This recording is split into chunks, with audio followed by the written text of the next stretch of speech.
नमस्कार, मी प्राध्यापक मिलिंद गायकवाड. यश अकॅडमीमध्ये आपलं मनपूर्वक स्वागत. इयत्ता 11वी ऑनलाईन प्रवेश प्रक्रिया सुरू झालेली आहे. या प्रवेश प्रक्रियेच्या दरम्यान अनेक पालकांना वेगवेगळे अनुभव आलेले आपल्याला पाहायला मिळतात, की जे कमेंटमध्ये त्यांनी मांडलेले आहेत. त्यातले प्रामुख्यानं जाणवते असं, की राखीव प्रवर्गामधून येणारे उमेदवार जे असणारे आहेत, कॅन्डिडेट्स किंवा विद्यार्थी आपण म्हणूया, त्यांना जे सीट अलॉट केलेलं आहे, म्हणजे कॉलेजची जागा जी मिळालेली आहे ती त्याचा मूळचा प्रवर्ग सोडून जनरल किंवा इतर कॅटेगरीमधून मिळालेला आहे.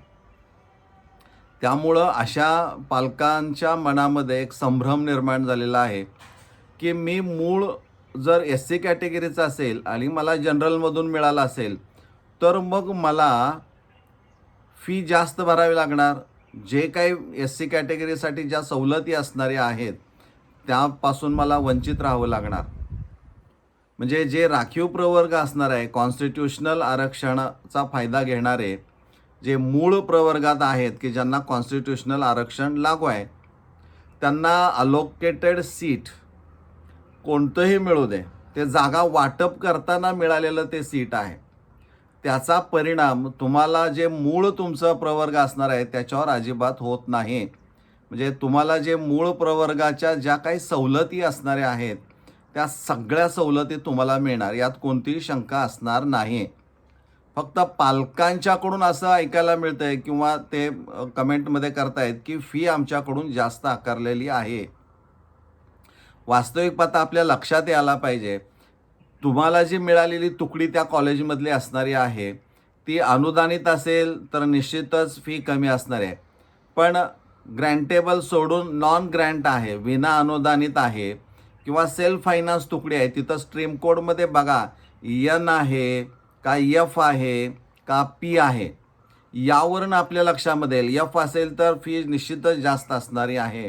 त्यामुळं खरंच तुम्हाला जर या अनुषंगानं असं वाटत असेल, की ग्रँटेबल तुकडी आहे तरी देखील माझ्याकडून फी आकारणी जास्त केलेली आहे, जे कॉमन विषय आहेत, मग म्हणजे तुम्ही जर कॉम्प्युटर सायन्स, इलेक्ट्रॉनिक्स किंवा ॲग्रिकल्चरमधून हॉर्टिकल्चर असेल किंवा इतर नॉन ग्रँटचे विषय जर तुम्ही घेतले नसतील, तर तुम्हाला फी ही कमीच असायला पाहिजे.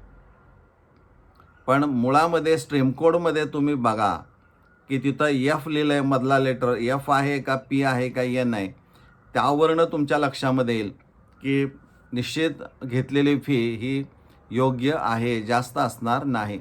आणि त्यातनंही तुम्हाला शंका येते, की बाबा नाही सर, कुठंतरी फी आमच्याकडून जास्त आकारलेली आहे, आमची लूट होत आहे, आमच्यावर अन्याय होतो आहे, हे काय बरोबर नाही. यासाठी साधा सरळ एक मार्ग आहे. आपल्या जिल्हा परिषदेमध्ये माध्यमिक विभागासाठी शिक्षण अधिकारी नेमलेले असतात. त्यांना माध्यमिक शिक्षण अधिकारी असं म्हटलं जातं. त्यांना थेट जाऊन भेटा, कितीही अंतरावर असू द्या. जिल्ह्याच्या ठिकाणी जिल्हा परिषद कार्यालयामध्ये ते असणार. तिथं जाऊन त्यांना भेटा, तुमचं अलॉटमेंट लेटर घेऊन जा.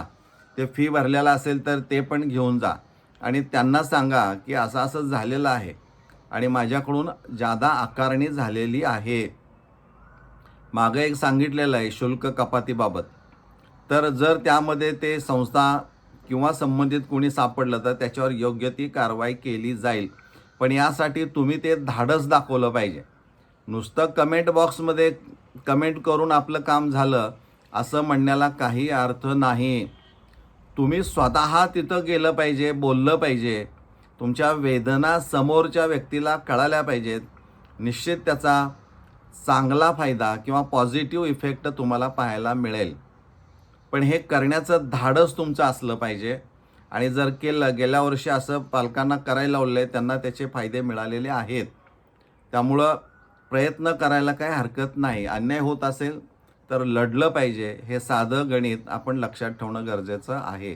त्यामुळं तुम्हाला जो कोणताही अलोकेटेड प्रवर्ग असू द्या, मूळ तुमची जी जात किंवा प्रवर्ग असणार आहे तो बदलत नाही, त्याच्या सवलती तुम्हाला 100% मिळणार. मला वाटतं आता हे तुम्हाला क्लिअर झालेलं असणार आहे. यात कोणतीही शंका आता राहू नये असं मला वाटतं आहे. आपण इथं थांबूया. धन्यवाद.